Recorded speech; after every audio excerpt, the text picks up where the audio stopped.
No! Take 3!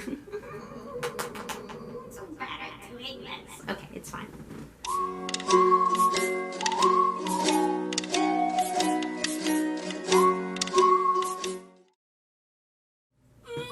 Welcome to my YouTube channel. Today I come to you as a barefaced baby because I've tried this too many times, and I always try to put on makeup because I don't want to look like a horrible creature crawling from the depths of hell just to record this video.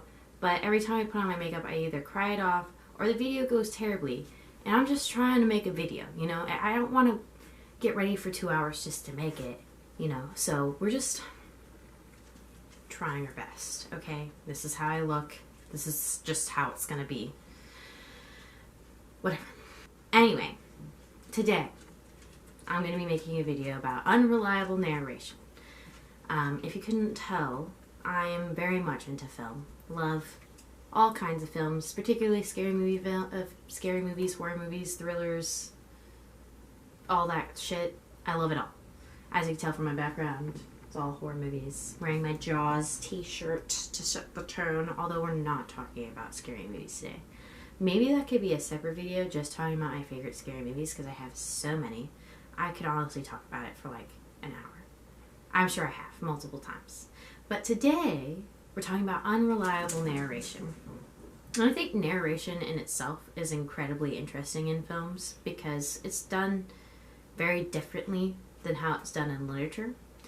There are some things that literature and film have a lot in common. Film has... Sorry, if you hear somebody sniffing, that's the dog. Ozzy. He's over there. Anyway. He's making me lose my place still. Anyway. So film has gotten a lot of techniques from literature as far as storytelling goes. So, yeah. We'll talk about the first thing that film gets from literature that has to do with unreliable narration would be voiceover unreliable narration. So there's a couple of different ways this can be done, but you guys have all seen it. Many popular movies with a good twist ending has this technique used. One good example would be Fight Club. So Fight Club, spoilers, by the way, a lot of them. For every movie I talk about in this. Every movie. So don't watch this if you haven't seen Fight Club. But honestly, it's been years. You should have watched it by now. It's really good. You should watch it. Anyway. So you obviously have a character who, with the help of a friend, builds up this fight club in this basement warehouse somewhere. And then as time progresses, it kind of moves into this culty, erasing debt, terrorist attack kind of thing. So basically you find out that the main character, what is his name? Where's my phone?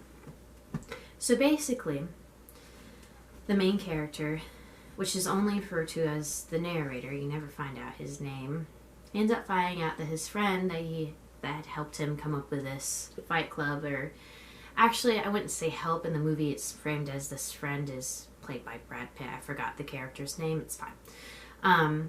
It's kind of more the leader, like he's leading the narrator into, you know, the fight club and this eventual terrorist attack. It turns out it's all him. It turns out it's the narrator. He's unreliable. He's been thinking this entire time that he has his best friend, but really it's like an alter ego or a separate personality that he keeps switching to and from, but two of them live in his head, right? So that would be one example of unreliable narration. It's super common. You've seen it in a bunch of movies.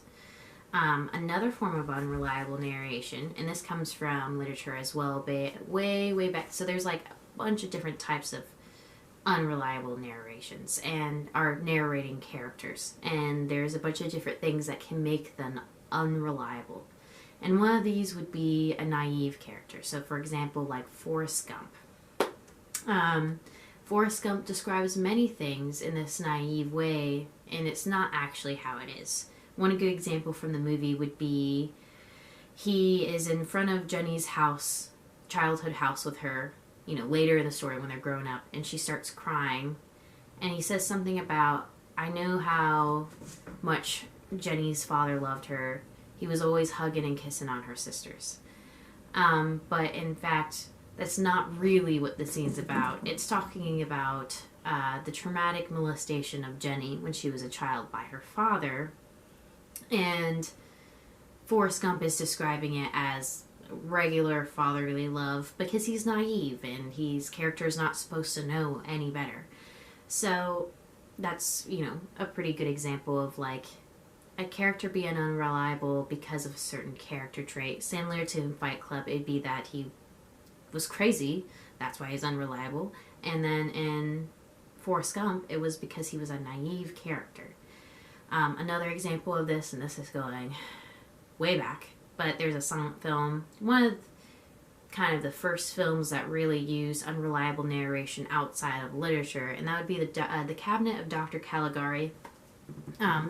Also, spoiler for this if you guys haven't seen it, but you should still watch it. It's really fabulous. It's a silent film, but it looks gorgeous. It's in it's from German Expressionism filming days. It's so good. It's so creepy.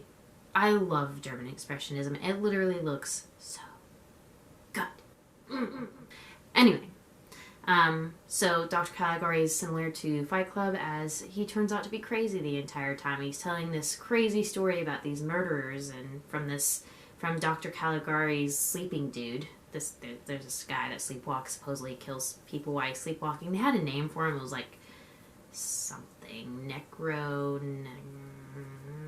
Necronomicon? No. It's not that, obviously. It's Necro something, probably, I think. No, that can't be the right STEM word, can it? Anyway, the guy falls asleep and he kills people, and the main character is trying to warn everyone, but it turns out he's actually in an insane asylum, and he's been insanely rambling on to a fellow patient, and you see all the characters that were in his story are actually different insane asylum patients with different issues. Super great. But, he's unreliable because he's crazy. So, another type of unreliable narration that also has hands with literature. So I was just talking about voiceover character narration, where the character is telling you stuff that is unreliable for whatever reason. And then you have unreliable character narration. So it's not unreliable voiceover narration, where a character is speaking to you as the film is going on and they're telling you this story that's unreliable.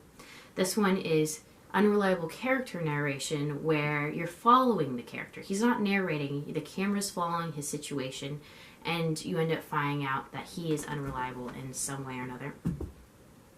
I have two examples of unreliable character narration. One of them being The Voices with Ryan Reynolds. It's a fantastic movie. I feel like a lot of people haven't seen it, but it's so fucking weird and it's so cool. And it's such a weird role for Ryan Reynolds, I feel like. Like, he plays a crazy character. And it's super cool. And then A Scanner Darkly. Those are two very good examples of unreliable character narration, where you follow a character around, but for some reason or another, their perception of the world is wrong. Or unreliable. I wouldn't say wrong, but unreliable. So, in Voices, Ryan Reynolds is a schizophrenic person who decides to stop taking his medicine, and his dog and his cat start talking to him, his dog being like the good angel, his cat being like the evil devil, and he starts killing people. And a lot of the times in the movie, he's obviously talking to his animals.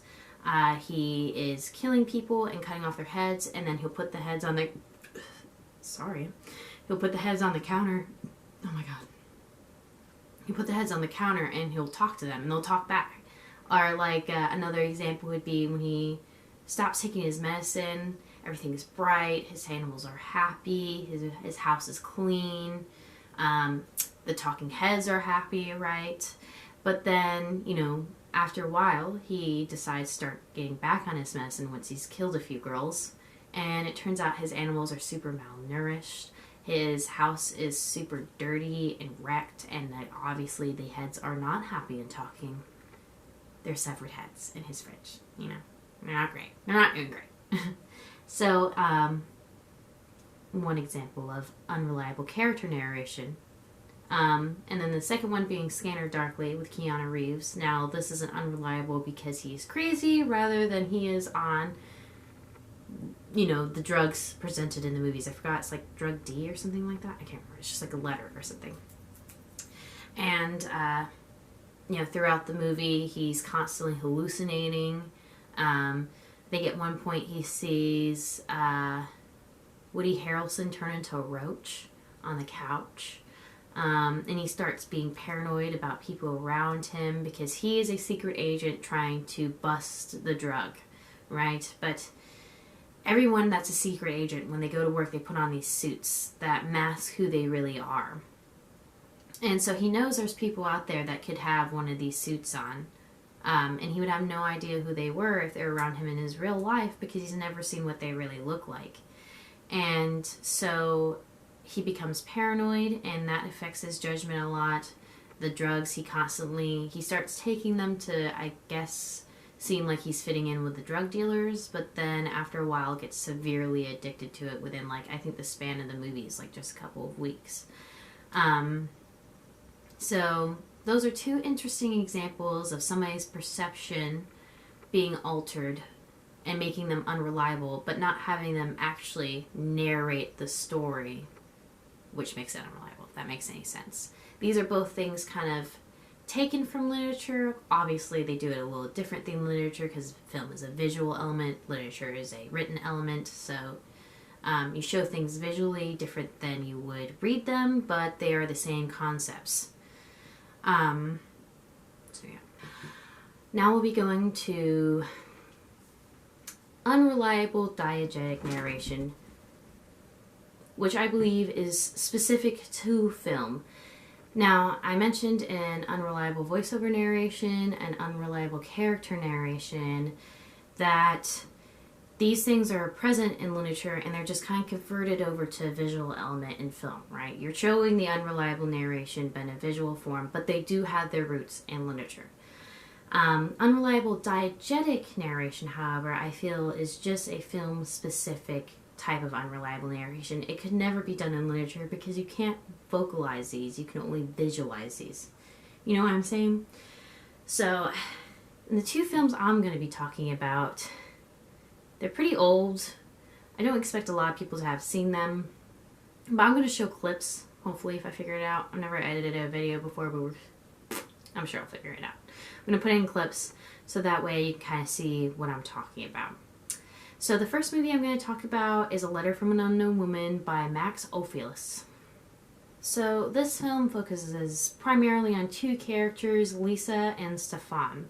Lisa is at the beginning of the film, Lisa is a young girl, and Stefan moves in as an older gentleman, an adult, and he moves into her apartment and she falls madly in love with him. Obsessively, almost, if you want to say so. And then the film continues on to show their love affair over a course of years. Now, of course, it doesn't start when she's a child. As she gets older, she kind of keeps following him around, catches his eye. She keeps noticing that he's bringing other girls in, but eventually she gets to become one of those girls and have her romantic night with Stefan. Ends up becoming pregnant, and then... she ends up becoming pregnant,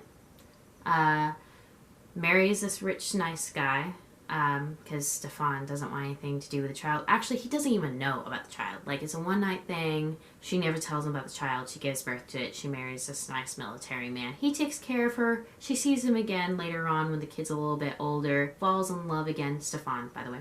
She falls in love with Stefan again. Tries to rekindle their love, so the military man leaves. And then her and her son end up both dying of some disease. It's a wild story. Absolutely wild. It's actually a really good movie. You guys should give it a shot if you are into it. It's pretty good. So, the way the movie, the tone of the movie, I guess, how you can interpret it, is that it's a film about love that wasn't meant to be. Love that wasn't in their destiny, right? She's in love with Stefan, but it's just not in the cards for her to be with him because of fate. The fate is pulling them apart, and she often says stuff like this, like, you know, if life was different, if my fate was different, and stuff like that, then we could just be together. However, there is a lot of ways the film is shot that almost makes it seem like she's actually just an obsessed, naive girl who will do anything to be with him, right? To be with Stefan. And you can see this in a couple of different scenes. One of the scenes I think it's most glaringly obvious in. There's actually two scenes, but they match up really well. So there's a scene when she's a child, or younger, teenage maybe, and she's at the bottom of the stairs in her apartment complex, and Stefan and another woman are going up the stairs, and they're all giggling, and they're like, we're gonna do stuff up there, you know, like, they're gonna do it up there. And she's watching them in envy, right? And she's just like, I wish I was that girl to have a one-night stand. Like, that's her idea of love. I don't know. She was having a rough time. Teenagers, you know, we were all teenagers once, and it does kind of suck. Who is it? Right. Good morning, Mr. Pratt.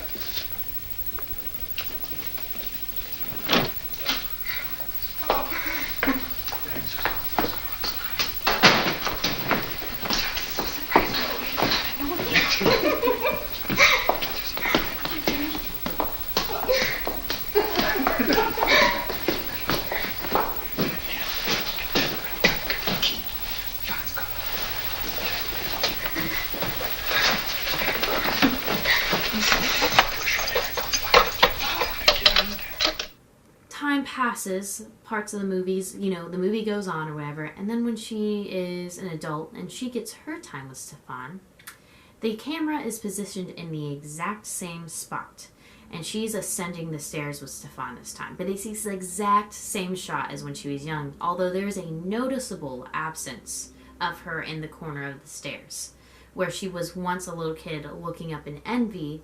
She now is one of the women he brings upstairs, but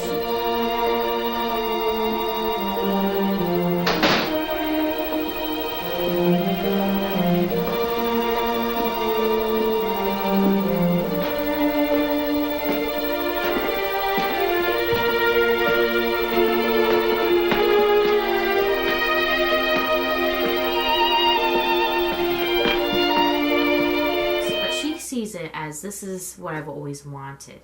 This is my dream come true. She does not see it as her being just another woman he brings up the stairs to his room, which we have seen multiple times in the movie. And it feels like, because this camera is positioned in the exact same spot,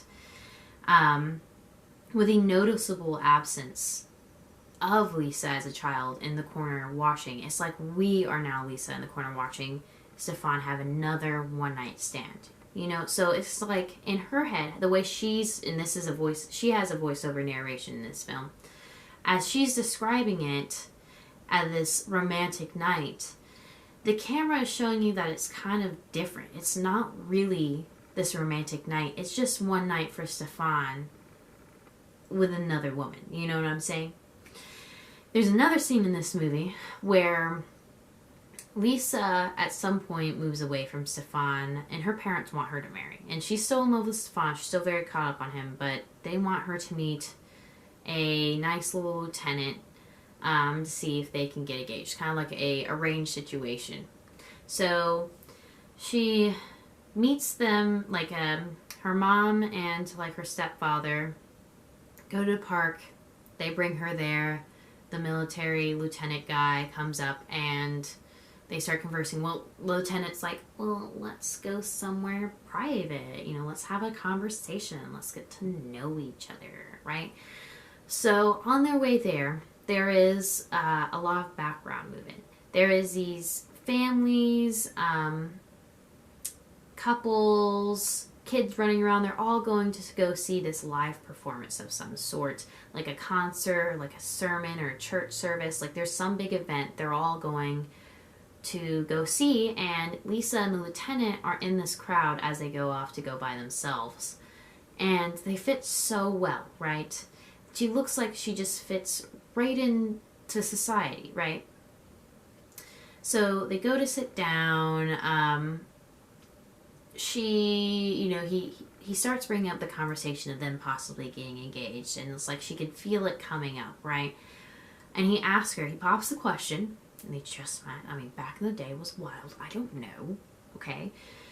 He pops the question, and she's like, no, I'm actually secretly having an affair with a musician, and my parents don't know about it, and I want to marry him. And the lieutenant is like disgusted by it, because it's back in the day, this was unacceptable. But he's like, okay, well, let's go back to the party. Now, keep in mind that this story she told him actually wasn't true. She was in love with Stefan, and Stefan was in fact a musician, but Stefan didn't at this point have any idea who she was. He had never even met the damn girl, right? She was just making it up because she didn't want to marry this lieutenant. She wanted to stick it out for Stefan, right? And then when they go back, he takes her back to her parents. There is this crowd that's coming back for the procession, and they're depressed. Everyone's walking separately. No one's walking with anybody else. They're all kind of angry, shouting at each other, just trying to get through the crowd, trying to get home. Like, completely different from the crowd when they were going to go sit at the bench to talk by themselves. And this is interesting because it's often like Lisa is playing a role in order to get what she wants. She's acting in a movie or she's an actress in the movie playing a character that's acting to get what she wants, right? And we can kind of see this throughout this scene. One, her telling the lie. She's acting like this romance is real when it's not. And then two, when she comes through with the lieutenant at the beginning and they're walking in the crowd and they look like they fit in, right? It's like acting. It's like they're playing house almost. It's like he's the mommy. Oh no, she's the mommy. He's the daddy. They're just living their best societal life. They fit in. They're acting to fit in. And then once the jig is up and you can no longer act and she tells this lie to get him to, not marry her, it's like no one fits in anymore. All of a sudden the crowd is jumbled up. They're angry. He's disgusted with her. He's taking her back to her parents because he thinks it's gross that she is having this affair outside of a, marital commitment or whatever. It's just a very interesting scene. So, and on to the next movie. The next movie is called You Only Live Once by Fritz Lang. It's a very similar situation where it's the visual elements that are telling on the character. So the character is describing it as this one thing when the camera is showing something different, right? Okay, so this story follows two characters as well, another romance. Joan and then Eddie. So Joan and Eddie are a couple. Joan is this really good woman who does her taxes, assumably, I don't know. She's a good woman. She's in love with Eddie, who's a convicted felon, as life goes, I suppose. Anyway, so Eddie's in jail. He gets out of jail. Joan picks him up, right? They're all in love. She's like, I'm so glad you're out, right? And he's like, I'm gonna live the straight life now. I'm gonna go get a job and be a part of the society and be a good guy. I'm gonna be good for you, Joan. No. So he tries to get a couple jobs. They all reject him because he's a felon. And then it cuts to this bank robbery. You don't see who the bank robber is. You just see, I think he has a mask on, but you don't even really ever get a good look at his masked face. Like, there's all just portions of his body. Like, you're not getting a good look at the bank robber. So the bank heist ends, and the police try to pin it on Eddie Taylor. And you're unsure throughout the movie if it's really Eddie who did it or if it's not. And at the time, this movie was made during the Depression era. Fritz Lang is actually a German director who left during the Nazi Germany time, or during Nazi Germany, because Hitler was trying, or the Nazi regime was trying to do this weird thing with film where they were trying to make it propaganda, right? And he didn't want to be a part of the, what is it called, the Warmer video production or something like that. They were trying to get him to be a part of it. He didn't want to be, so he escaped to America. So this man is a man that's very interested in The idea of film as propaganda. How well can film convince somebody of an idea, right? And so we can kind of see him playing around with this notion in the film. So there's this point where Eddie Taylor, the guy who is being pinned for the bank robbery, he's going to trial, and there's this newspaper. You go to a newspaper room where these two guys are talking about which headline they're going to use based on the conviction of Eddie Taylor. There's one in the middle that's like a neutral, like it's the jury's in a deadlock, and it's just Eddie Taylor's face, no expression, just nothing, not happy nor sad, just a resting face, right? And then there's a newspaper headline that shows him as being free, and his face is happy, and he looks like a good old fella. And then there's a newspaper clipping or a news headline of him looking or being guilty, and he has this evil, angry face. He looks like a douchebag, right? And it's an interesting scene considering where Fritz Lang came from and kind of his idea of what he doesn't want film to be, like this propaganda thing. It's showing how you're swayed, you know? How the newspaper is going to choose a specific photograph of you just to convince people of who you are, right? And a lot of the people come away watching this film feeling like Eddie is not guilty. He feels like, and it's played by, hold on, let me see who's played by. It's played by Henry Fonda, which in those days was like the golden boy of film, right? He always played the good character. So when you're watching this movie and Henry Fonda is playing Eddie, and he seems not guilty, it seems like he's being harshly judged by society, and him and Joan have to go through all of this because society won't accept them. Makes you feel like, oh, you know, this is poor Eddie, you know, he was just trying to live his best life, trying to go straight for him and his woman so they could just live their best life. But there's actually a lot of evidence in the film that points to not necessarily Eddie being guilty, but there's no reason you can actually legitimately make a conviction of one way or the other. There's plenty of evidence in the film that it could have been Eddie, specifically in the bank heist. There's a lot of things that are of, like, they're Eddie's items that you see him with throughout the movie, like a suitcase that Eddie has ends up being in the bank heist. There's a part in the film where Eddie is looking through these bars, and he has like is focusing on his eyes, and he has like these shifty eyes, right? He's scared or whatever. Well, in the bank heist, you see the bank robber look out the back of the window of the car, and his eyes are doing the same thing, and he's focused just like that at the same time. It almost seems like the film is trying to tell us, like, notice the similarities. You know, look at how these two things are very similar, right? And there's countless of other things that also would prove that Eddie's innocent, but nothing that's definitive in saying that you could really make a judgment whether Eddie robbed the bank or not. So it's just like things like in these two films happen visually that you can never really describe in literature, but it does point to a film being unreliable if you look into it deep enough. And I know not everyone's into film analysis, and sometimes looking this much into films bothers people. I personally like it, and if you like it, I would probably make more videos like this. So if you're interested in it, please subscribe. Write in some comments what you think, if you want me to elaborate more, if you think I should just make a whole video about unreliable diegetic narration. You should totally let me know, because it's something that I could talk about for a long time. If you want to know and don't want to watch a video about it and would rather read, there's a book that I got all the information about unreliable diegetic narration. It's called Narration and Light, and it's by George Wilson. Super interesting. He has a whole chapter on it, so if that's something that interests you, please take a look at it. And I'm going to let you guys go for now. Bye-bye!